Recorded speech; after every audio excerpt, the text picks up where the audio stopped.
Hello students, तो 12th physics current electricity का next lecture और इससे पिछले लेक्चर में हमने किए थे कॉम्बिनेशन ऑफ रेजिस्टेंस।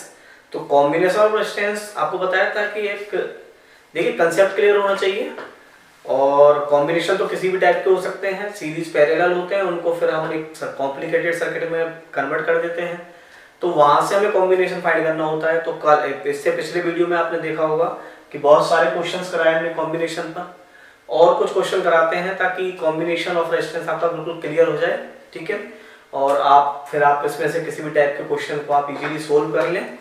तो स्टार्ट करते हैं और कुछ एग्जाम्पल के साथ कॉम्बिनेशन ऑफ रेजिस्टेंस। ठीक है, तो देखिए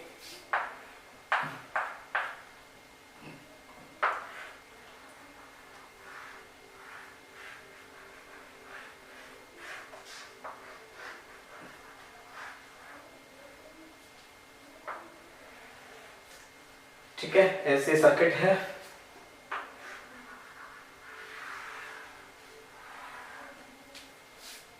और एक और रेजिस्टेंस है यहाँ।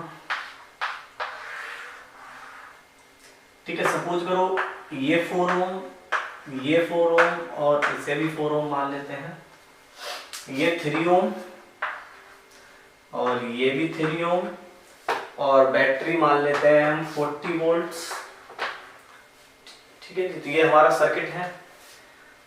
तो आपको बताना है इसमें कि करंट इन 4 ओम रेजिस्टेंस। ठीक है, इस वाले में करंट बताना है आपको, यहां पर बताना है कि what is the value of आई।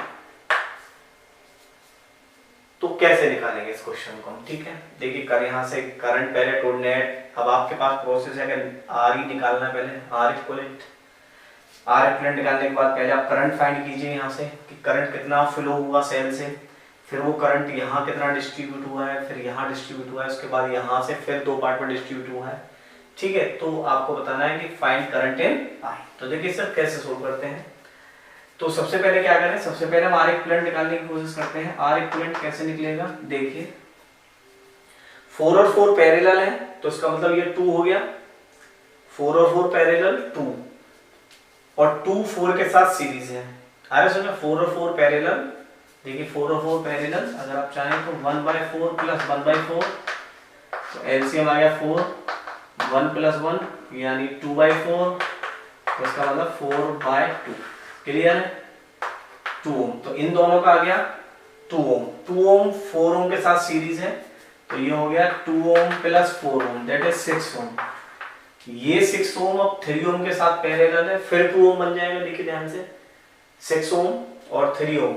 ठीक है, तो 1/6 प्लस 1/3, तो ये आपका हो जाएगा 6, ये हो जाएगा 1, ये हो जाएगा 2, 3/6, तो दैट इज 6/3, दैट इज 2 ओम। और 2 के साथ फिर सीरीज है 3, तो इसका मतलब जो आर इक्विवेलेंट आ गया वो तो आ गया आपका 3 + 2, दैट इज 5। V कितना है, V है आपका 40 वोल्ट। I = क्या होता है, V/R। तो इतना हमें समझ में आ गया कि 40/5 यानी करंट जो फ्लो होगा वो आपका 8 एम्पियर करंट फ्लो होगा सेल से। तो देखिए यहां से करंट चला 8 एम्पियर, यहां से 8 एम्पियर, इस रेजिस्टेंस के अक्रॉस भी 8 एम्पियर, क्योंकि करंट तो सेम चलता है यहाँ से क्रॉस होने पर। यहाँ पर करंट 2 पार्ट में डिवाइड हुआ, एक करंट इधर जाएगा और एक करंट इधर आ जाएगा। आ रहे समझ में, ऐसे करके एक करंट इधर और एक करंट इधर। अच्छा जी, अब देखते हैं अब हमें क्या करना है कि सपोज करो यहाँ I1 आ गया और यहाँ करंट पहुंच गया I2। ठीक है, यानी 8 एम्पियर 2 पार्ट में डिवाइड हुआ, I1 और I2। हमें I2 की वैल्यू नहीं पता। अच्छा, जो I2 करंट आएगा वो क्या वो यहाँ तक आ जाएगा, I2 क्रॉस होकर। ठीक है, क्योंकि रेजिस्टेंस करंट सेम होता है। यहाँ से I2 2 पार्ट में डिवाइड होगा, I2 यहाँ पर 2 पार्ट में डिवाइड हो जाएगा, इधर इधर। और क्या ये इक्वल है, अगर ये इक्वल है तो सिंपल समझ में आ रहा है कि यहाँ पर जो करंट होगा वो I2/2 होगा, और अगर इसकी बात करें तो इसमें भी जो करंट होगा वो I2/2 होगा। तो हमें I2/2 की वैल्यू निकालनी है। तो ये तो क्लियर हो गया ना, I2/2। अच्छा जी, अब देखिए I2/2 कैसे निकालेंगे हम। तो यहां देखते हैं कि 4 और 4 क्या था, 2 और 4 क्या था, 6। ठीक है, यानी अगर हम इसको 2 या 4 और 4 हो गया 2 और 4 6, यानी जो 6 ओम का था उसमें I2 करंट जा रहा है यहाँ से और ये I1 है, तो क्या हम ऐसा लिख सकते हैं इसे I1 ratio I2 is equal to 1/3 ratio 1/6। आ रहा है समझ आपको भाई, I1 1/3, B तो इनके भाई ये भी पैरेलल है, ये यहाँ से यहाँ तक इनके बीच में पोटेंशियल तो सेम होगा, पोटेंशियल सेम होगा तो पोटेंशियल कॉमन हटा दिया, ठीक है, पोटेंशियल सेम। तो यहाँ से देखिए ये हो गया 2, ये हो गया 4, तो 4 6 और 3 में हम करंट निकाल लेते हैं, तो 6 और 3 में करंट इस तरह से निकाल लीजिए आप सिंपल, तो ये हो जाएगा 6/3 यानी 2:1।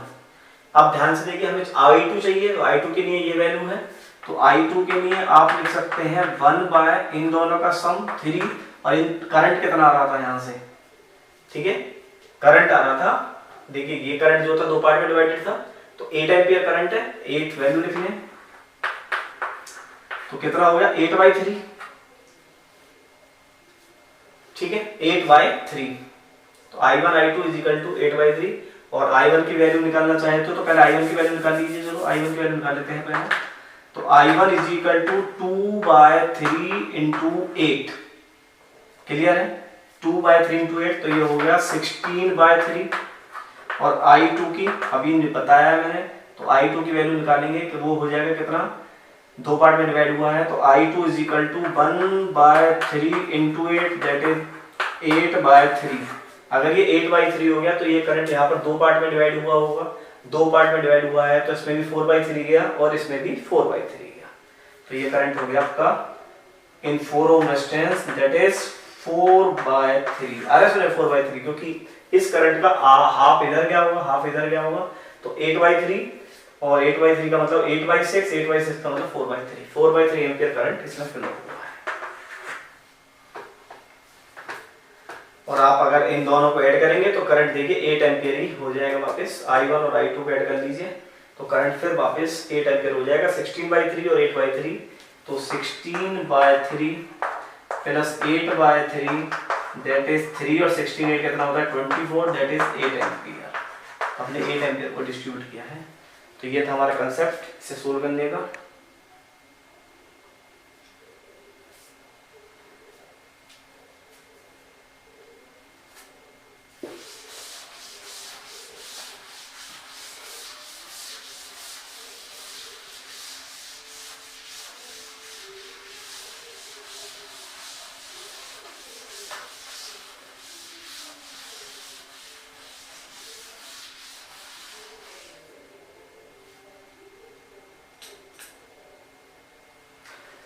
और देखिए एक क्वेश्चंस और करा देता हूँ करंट का, ठीक है, करंट डिस्ट्रीब्यूट हो तो मान लीजिए ऐसे ले लेते हैं,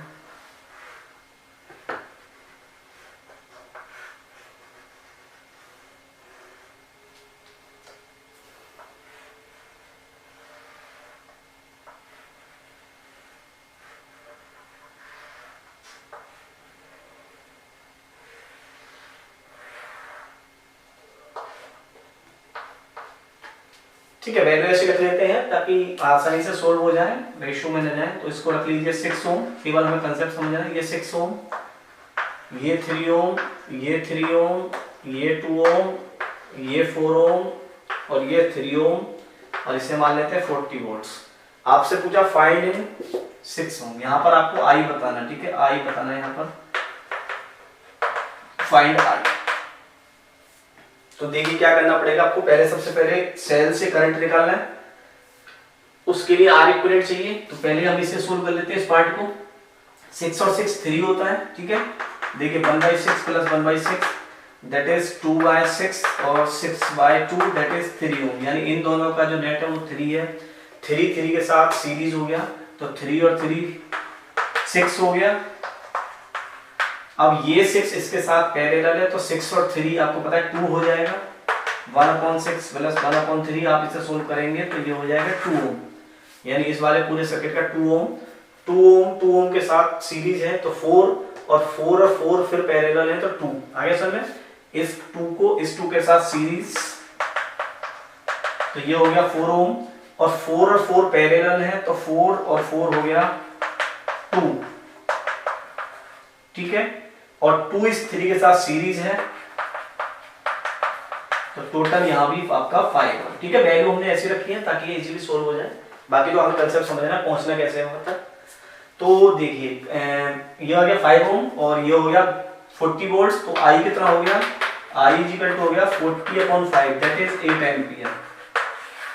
तो इसका मतलब है सेल से करंट फ्लो हुआ 8 एम्पियर, ये 8 एम्पियर यहाँ आया और इसको अब 2 वे मिल गए 8 एम्पियर को। अच्छा जी, अब देखते हैं हम कैसे कैसे जाएगा करंट, क्योंकि फिर यहाँ से अलग डिस्ट्रीब्यूट होगा। अब देखिए 8 एम्पियर, ठीक है, तो अब एक चीज यहाँ से ध्यान से देखिए कि ऊपर वाले सर्किट, इस वाले सर्किट का जो आर इक्विवेलेंट है वो कितना आ रहा है, ये ध्यान से देखते हैं। तो देखिए यहाँ तक आर इक्विवेलेंट कितना आया, 6 और 6 3, 3 और 3 6, 6 और 3 2, 2 और 2 4, यानी ये वाला जो सर्किट है इसका जो आर इक्विवेलेंट आया है वो 4 आया है, 4 ही नीचे है। इसका मतलब है ये वाला सेम है, इसका मतलब है कि इस वायर में जो करंट है वो 4 एम्पियर करंट जा रहा है। आगे समझो लॉजिक भाई, इस वाले का कितना है आर इक्विवेलेंट 4 एम्पियर, इसका भी 4 ओम, इसका भी कितना है 4 ओम, तो करंट 8 एम्पियर आया, तो आधा आधा हो गया डिस्ट्रीब्यूट, तो यहाँ 4 एम्पियर। अब 4 एम्पियर का करंट यहाँ से चला, यहाँ भी 4 एम्पियर आ गया। अब 4 एम्पियर को यहाँ 2 वे मिले हैं, तो एक सपोज कर लो ये I1 है और इसे मान लो आप I2 है। क्लियर है, ये I1 और ये I2। अच्छा, अब ध्यान से देखो क्या ये सेम है दोनों, हाँ ये भी सेम थे 3 4 एम्पियर का करंट है, सेम रेजिस्टेंस है, तो क्या यहाँ भी 2 एम्पियर आएगा और इस वाले में भी 2 एम्पियर। क्लियर हो रहा है, 4 जो एम्पियर है वो यहाँ तक आया और दोनों रेजिस्टेंस सेम है, तो यहाँ भी 2 एम्पियर चला गया और यहाँ भी 2 एम्पियर चला गया, तो यहाँ 2 एम्पियर आ गया, यहाँ से 2 एम्पियर आ गया। अब ये 2 एम्पियर इन दो पार्ट में डिवाइड होगा, देखो ध्यान से, 2 एम्पियर के लिए फिर 2 रास्ते में, और लेकिन यहाँ पर ये है कि ये भी रेजिस्टेंस सेम है, तो इसका मतलब यहाँ भी करंट आधा आधा डिवाइड हो गया होगा। तो यहाँ 1 आपको समझ में आ गया, ये भी 1 एम्पियर और ये भी 1 एम्पियर। तो आपसे यहाँ पूछा था करंट कितना है, तो आंसर आ गया आपका 1 एम्पियर। ठीक है, तो इस तरह से आपको करंट फाइंड करना है। ठीक है, लॉजिक लगाना है बस वहां से कि आप हमें यहाँ पहुंचना है, तो करंट कितना डिस्ट्रीब्यूट हुआ है और कितना डिस्ट्रीब्यूट के बाद, अगर हमने ये तो सिंपली कोर्स हो गया, अगर नहीं होता है तो I1 I2 का लॉजिक लगाकर फिर हम सोल्व कर लेते हैं। तो ये था हमारा कंसेप्ट। तो आप इसमें I निकाल सकते हैं कितने भी क्वेश्चनों में।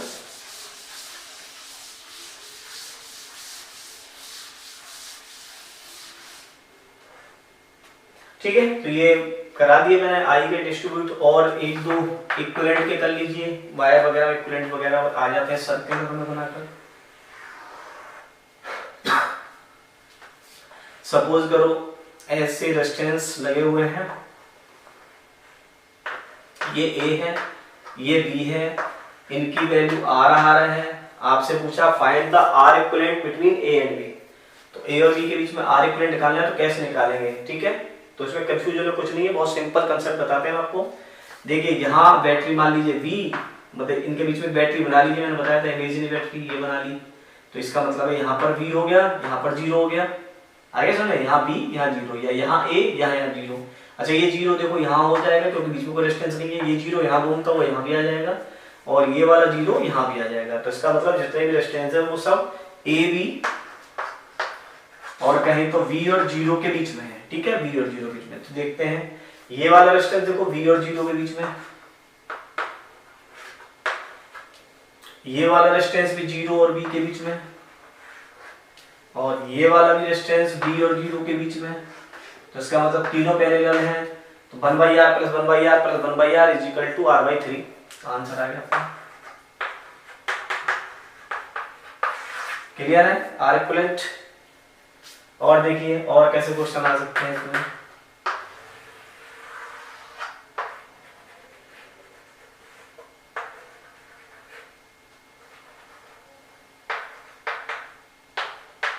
अब ऐसे बोल दिया कि अब बताइए R इक्विवेलेंट A और B के बीच में, और ये सब R के हैं, तो अब क्या करोगे, मैंने बताया कि बस हमेशा इमेजिनरी बैटरी बना लीजिए, पोटेंशियल डिफरेंस कर लीजिए। अगर इसी कंसेप्ट दिखाई देता है तो इसे मान लेते हैं A ये भी, ठीक है, या ये भी या ये 0, जब ये 0 तो ये भी 0, ये भी 0 और ये भी 0, ये रह गया पॉइंट, तो इसको आप x मान लीजिए, क्योंकि B तो भाई क्रॉस होकर नहीं आ सकता क्योंकि रेजिस्टेंस लगा हुआ है बीच में, और 0 नहीं जा सकती, तो इसे x मान लेते हैं। तो इसका मतलब हमें निकालना है A और B के बीच में या फिर बोल सकते हैं b और 0 के बीच में और x को लेकर रख लेते हैं कहीं बीच में। तो देखिए ये वाला डिस्टेंस कहाँ है, a और x के बीच में है ये वाला डिस्टेंस, तो इसे यहाँ बना लीजिए। ये वाला डिस्टेंस 0 और x के बीच में है, तो 0x, ये भी 0x,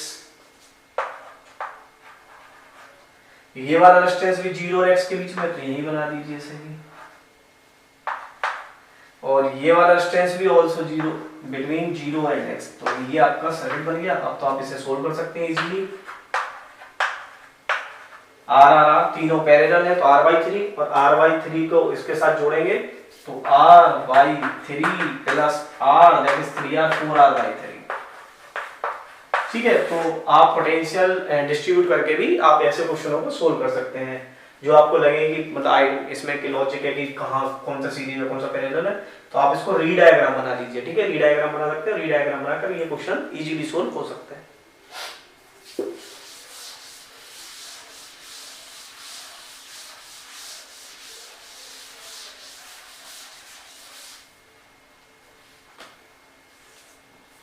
इन्फिनिटी वाला मैं एक क्वेश्चन करा चुका था। इन्फिनिटी वाले में आपको पता है कि उसमें बस दो ही टाइप के डायग्राम मिल सकते हैं। तो एक डायग्राम का हमने पहले वीडियो में किया था, एक डायग्राम और बना लेते हैं जो इस तरह का मिल सकता है आपको कि ये A है और ये B है,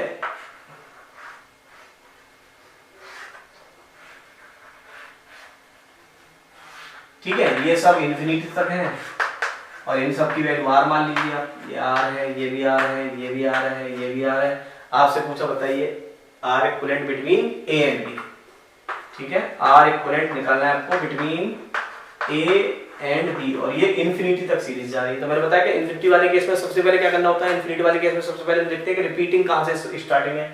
तो देखिए 1 1 मतलब r एंड r ऐसे ही, सेम r ऐसे ही, सेम r ऐसे ही, इसका मतलब यहां से ही रिपीटिंग शुरू हुई है, तो इस वाले को हटा दीजिए और इन सब का जो नेट है उसे x मान लेते हैं। ठीक है, वो मानना है हमें, तो let the net r equivalent is equal to x। ठीक है, तो इसके प्लेस पर हम x पुट कर देते हैं, तो ये सर्किट कुछ इस तरह का बन जाएगा, that is 1, that is 1 and that is 1। ठीक है, इसकी वैल्यू x है सबकी, इसकी r है और इसकी भी r है, ये a है, ये b है।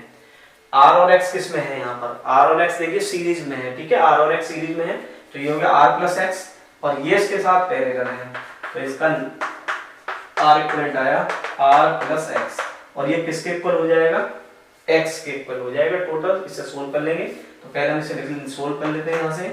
ये हो गया r plus x plus r upon r plus x।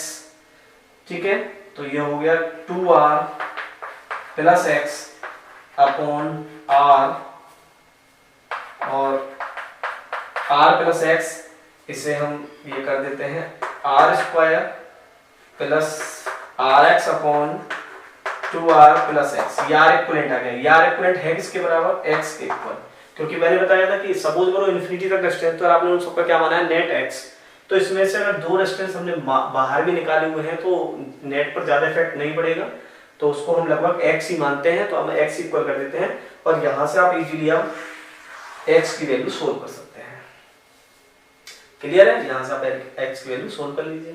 तो इन आपके जो इन्फिनिटी वाले केस होते हैं उसमें दो ही डायग्राम मिलते हैं, या तो ये वाला रिपीटिंग मिलेगा, फिर या फिर यहाँ r यहाँ ऐसे करके कर लेगा, ऐसे करके रिपीटिंग होगी। ठीक है, तो या तो ये रिपीटिंग होगी या फिर ये रिपीटिंग होती है। और अगर कोई और भी बना दे तो आप सिंपल कर सकते हैं, यहाँ रख दें, तो आप यहाँ ऐसे रिपीटिंग कर लें तो कोई प्रॉब्लम नहीं है। तो ये था इन्फिनिटी का केस।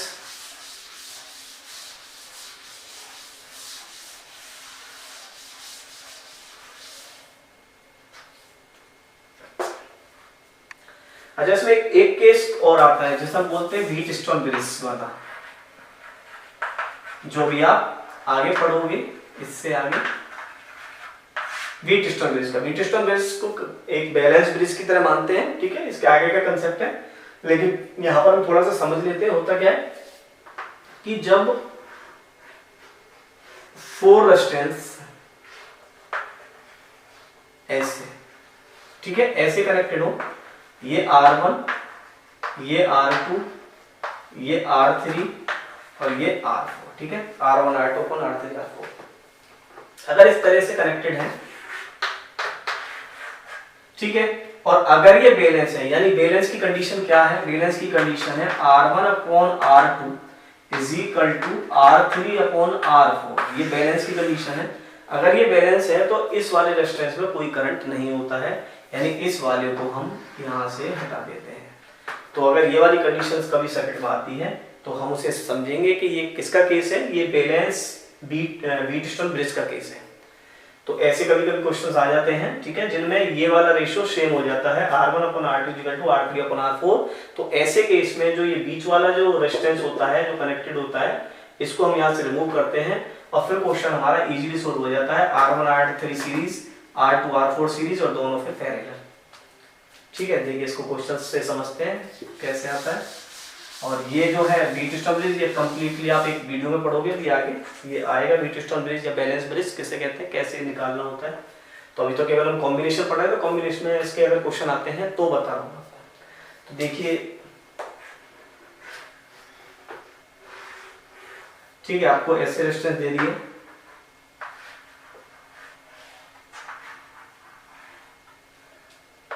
ये ए, ये बी, और आपसे बोला ये है 2, ये है 4 और ये है 3 और ये है 6 और ये दे दिया ये है 2 ओम। आपसे बोला आर इक्विवेलेंट बताइए। तो अगर ऐसा कभी कंसेप्ट आता है तो आप तुरंत पहले चेक कर लीजिए, this is R1 this is R2, यानी 2/4 इज इक्वल टू 3/6, तो दैट इज 1/2 एंड आल्सो 1/2, यानी ये वही केस है व्हीटस्टोन ब्रिज का, R1 upon R2 is equal to R3 upon R4। तो इस वाले केस में इस रेजिस्टेंस की कोई भी इंपॉर्टेंस नहीं है, डायरेक्टली करिए। 3 और 2 5 एंड 4 और 6 10, तो इसका जो नेट आया 1/5 प्लस 1/10, आप सोल्व कर लीजिए इसे, आंसर आ जाएगा आपका 2 + 1 दैट इज 10/3, ठीक है, 10/3 हो। तो क्लियर है, आप इस तरह के व्हीटस्टोन ब्रिज के क्वेश्चंस आते हैं तो आप इन्हें इजीली सोल्व कर सकते हैं। यहाँ से क्या रखना है याद आपको, R1 upon R2 is equal to R3 upon R4।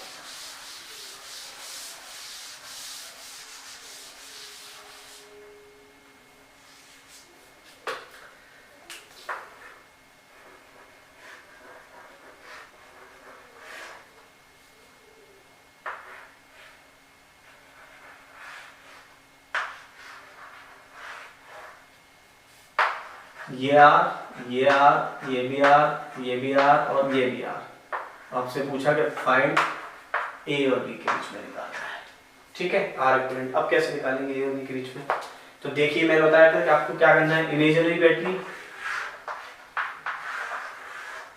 ये V, ये 0, तो ये V, ये 0, ये 0, ये 0, ये V। अब देखिए V यहां से यहां नहीं जा सकता और V यहां से भी यहां नहीं जा सकता क्योंकि रेजिस्टेंस है।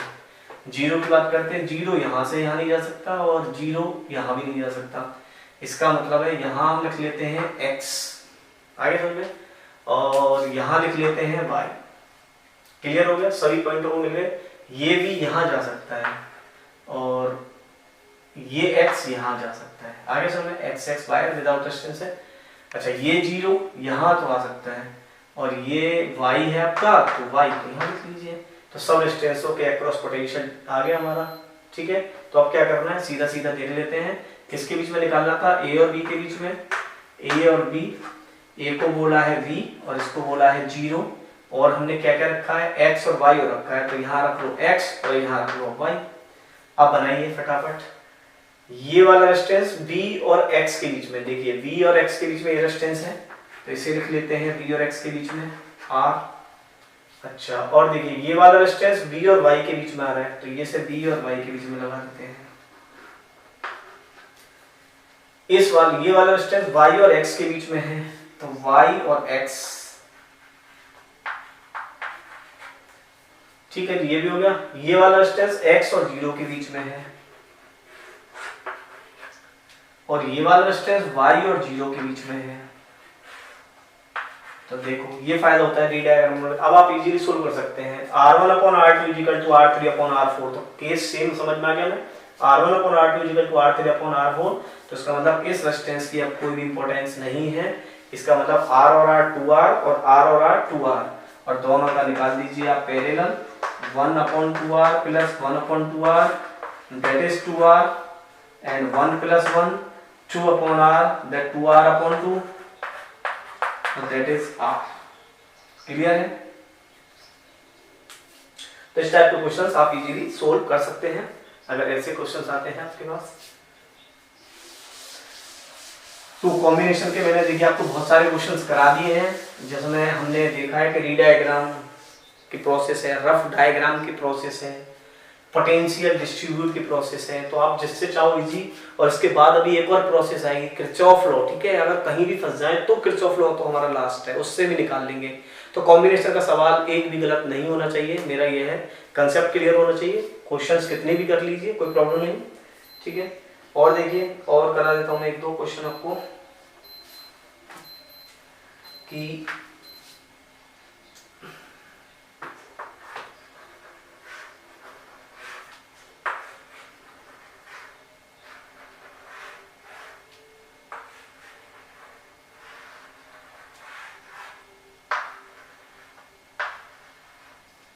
ठीक है। सपोज करो ये आर है, ये आर है, ये आर है, ये आर है, ये आर है, ये भी आर है और ये भी आर है। आपसे पूछे ए और बी के बीच में बताइए, ऐसे करके।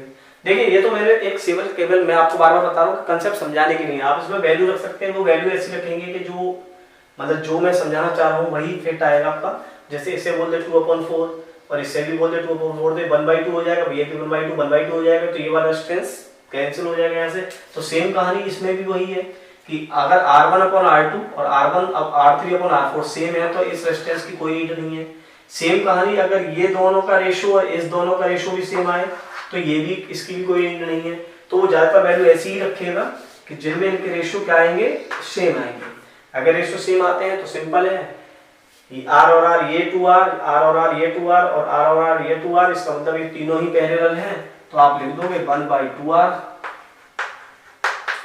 प्लस 1/2r प्लस 1/2r, तो दैट इज 2r3, तो आंसर हो गया 2r/3। ठीक है, इस तरह से आप क्वेश्चन इजीली सोल्व कर सकते हैं।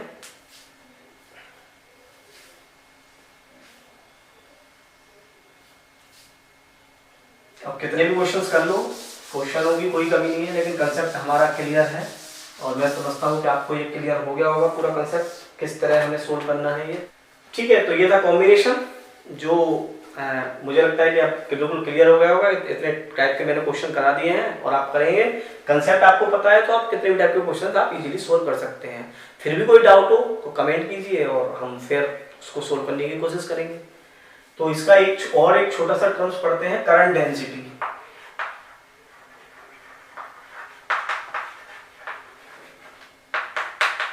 करंट डेंसिटी क्या होती है?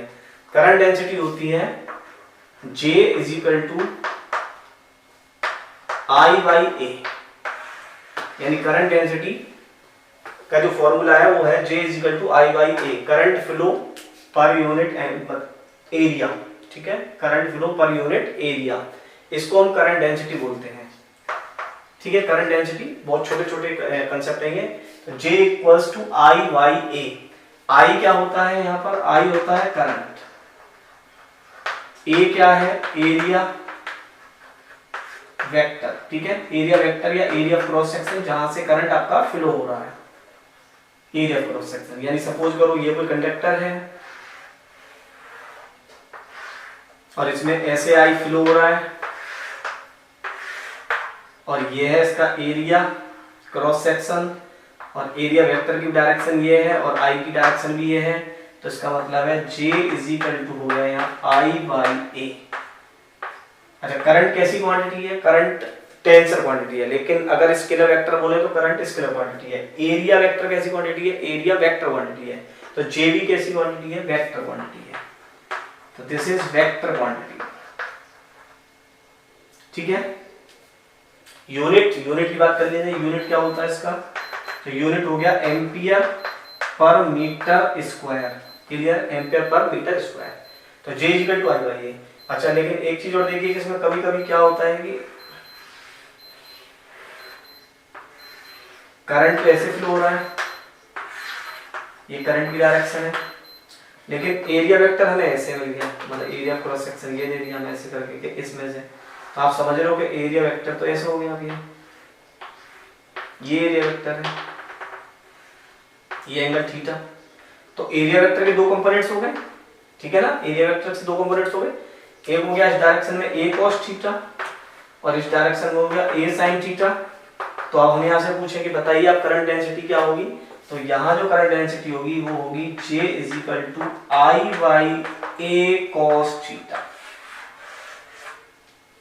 J is equal to I by A cos theta. अरे समझ में, तो इसका मतलब क्या है, इसका मतलब ये है कि एरिया का वो वेक्टर जो करंट की डायरेक्शन में है वो लेना है हमें, ठीक है, एरिया का वो कंपोनेंट या वो वेक्टर जो करंट की डायरेक्शन में है, तो J equals to I by A cos theta, याद रखें आपको। तो सब चीज क्लियर हो गई। J क्या होता है, J equal to I by A, अगर आई और ए की डायरेक्शन एक सेम है, अगर आई और ए की डायरेक्शन अलग अलग है तो हमें फिर ए की वो डायरेक्शन लेनी है जो आई की डायरेक्शन में हो, J equal to I upon A cos theta. तो ये हमें याद रखना है, ये है करंट डेंसिटी, ठीक है, वेक्टर क्वांटिटी है, यूनिट हो गई एम्पियर पर मीटर स्क्वायर। चलो ये समझ में आ गया मैं। अच्छा इसमें एक एग्जाम में समझते थोड़ा कंसेप्चुअल क्वेश्चन होता है, कभी कभी दे देता है कि सपोज करो कुछ इस तरह का कोई कंडक्टर है, ऐसे करके ये A1 मान ले एरिया, ये A2 मान ले, और यहां से करंट ऐसे फ्लो हो रहा है इसमें से, और सपोज करो यहाँ I1 और करंट को हम यहाँ I2 बोल रहे हैं, ठीक है, कंडक्टर में करंट फ्लो हो रहा है I2। तो आपसे पूछा कि बताइए इसमें से कौन सा आंसर सही है, एमसीक्यू बना देते हैं हम इसका। A I1 greater than I2 and A1 equal to A2, यानी A1 तो है ही, J1 equal to J2। Second option I1 less than I2 and J1 equal to J2। Third option I1 equal to I2 and J1 greater than J2 and fourth I1 equal to I2 and J1 less than J2। बताइए तो उसमें कौन सा MCQ सही है, ठीक है, option बता दीजिए फटाफट देखकर कि कौन सा ऑप्शन सही है, जल्दी कीजिए फटाफट और लगाइए कि क्या आपका आंसर सही है, गैस कीजिए कैसा सही है। देखिए ठीक है, आप सोल्व कर चुके होंगे, अब हम सोल्व करते हैं। ये I1 या I2, तो करंट तो कहीं चेंज नहीं हो रहा, अगर करंट चेंज नहीं हो रहा तो सिंपल सा मतलब है कि I1 I2 के इक्वल है। भाई कोई चीज बैटरी वगैरह कुछ भी ऐसा हमने एक्स्ट्रा नहीं लगाया, तो इसका मतलब जो करंट यहाँ से आ रहा है वही बाहर निकल रहा होगा, भाई जो करंट यहाँ से एंटर कर रहा है वही करंट लीव आउट कर रहा है, तो इसका मतलब I1 I2 की वैल्यू सेम है, तो इसका मतलब ये तो हमें समझ में आ गया, ये ऑप्शन भी गलत हो गया और ये ऑप्शन भी गलत हो गया। अब इन दोनों में चेक करते हैं, यहाँ पर करंट तो सेम है, यहाँ जो J1 है मतलब ये वाली डेंसिटी इस डेंसिटी से ज्यादा है, तो चेक करते हैं कि J का फॉर्मूला क्या होता है। J का फॉर्मूला होता है I बाय A, यानी जिसका एरिया ज्यादा उसकी डेंसिटी कम। आगे समझे, जिसका एरिया ज्यादा उसकी डेंसिटी कम, बहुत सिंपल है। तो A1 देखिए ज्यादा है तो इसकी डेंसिटी कम होनी चाहिए, तो कम होनी चाहिए तो इसका मतलब J1 छोटा होना चाहिए J2 से, तो हमें ऑप्शन सही मिल गया, that is the answer is fourth option.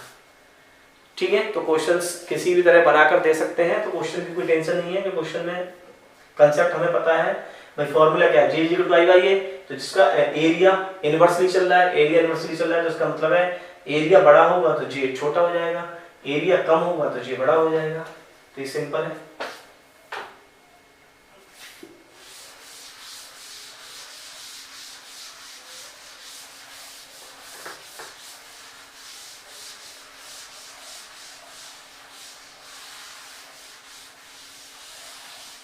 ठीक है, तो ये था करंट डेंसिटी। इसमें एक होता है कंडक्टेंस, छोटे छोटे डेफिनेशन है।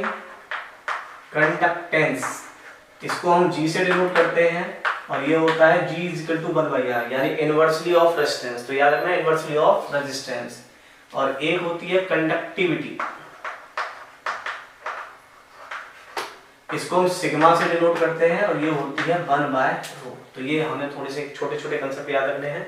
1/r 1/ओम मोह, और ये हो जाएगा 1/ρ यानी 1/ओम मीटर यानी मोह मीटर। तो याद रखना है ओम को अगर इनवर्सली बोलते हैं तो मोह बोल देते हैं वैसे। तो ये हमें याद रखना था। अच्छा जी, अब एक और रिलेशन बनाते हैं हम इसमें, कि अभी देखते हैं कि आपने एक रिलेशन पढ़ा था करंट का ड्रिफ्ट वेलोसिटी के साथ, I is equal to n e a b d। ठीक है, vd को क्या पढ़ा था, vd पढ़ा था e e tau by m, n e a e e tau by m। हमारा जो रिलेशन आया था ये आया था n e square a e tau by m। E क्या था, इलेक्ट्रिक फील्ड, इसको लिख सकते थे हम V/L। तो I is equal to n e square a v tau by lm। Clear था। और इसको हम लिख लेते थे V equals to m l I by n e square a tau. These are constant, ये सब कांस्टेंट थे, तो हम बोलते थे v प्रोपोर्शनल I के, और v is equal to IR। ये था ओम्स लॉ।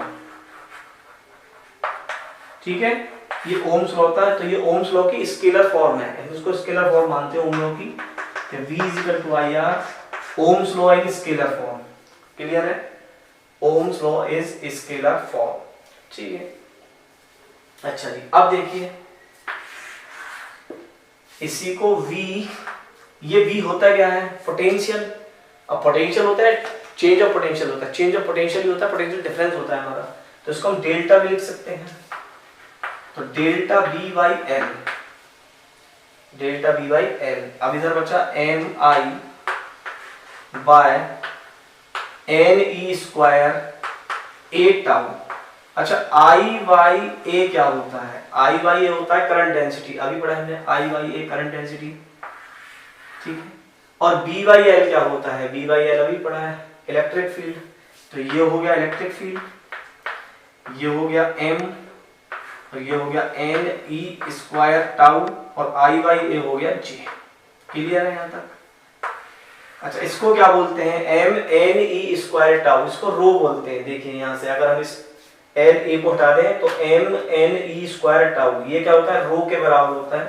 तो हम लिखेंगे E is equal to rho tau. अच्छा, रो को इधर लिया है, 1/ρ इज इक्वल टू J। ठीक है, टाउ नहीं J है, यानी करंट डेंसिटी। 1/ρ को क्या लिख सकते हैं, कंडक्टिविटी सिग्मा। तो E sigma is equal to JI, that is the vector form of ohm's law. ठीक है, ये ओम्स लॉ की वेक्टर फॉर्म है। आपसे पूछे कि ओम्स लॉ की वेक्टर फॉर्म क्या है, ohms law in vector form. ठीक है, तो वो ये है E sigma equals to J, E sigma equals to A। तो ये हमें याद रखना है कि ओम्स लॉ की स्केलर फॉर्म ये है, वेक्टर फॉर्म ये है। वेक्टर फॉर्म कैसे आई है, देखिए इसी से बनाया हमने वेक्टर फॉर्म को। यहाँ करंट डेंसिटी बना लिया और इलेक्ट्रिक फील्ड बना लिया, और बचा हुआ 1/ρ को हमने सिग्मा बना दिया। तो इस ये थी आपकी ओम्स लॉ की वेक्टर फॉर्म, और ये थी ओम्स लॉ की स्केलर फॉर्म। तो ये था एक छोटा सा कंसेप्ट जो था आपका कंडक्टेंस, कंडक्टिविटी और करंट डेंसिटी, और Ohm's law in scalar form और Ohm's law in vector form. तो यहाँ तक का कंसेप्ट था। इसके बाद नेक्स्ट वीडियो में हम नेक्स्ट कंसेप्ट के साथ आएंगे। तो चैनल को लाइक करें, सब्सक्राइब करें, और जहाँ भी कहीं डाउट हो तो जरूर कमेंट करें, और चैनल को जरूर जुड़े रहें और फिजिक्स को फील के साथ पढ़ते रहें।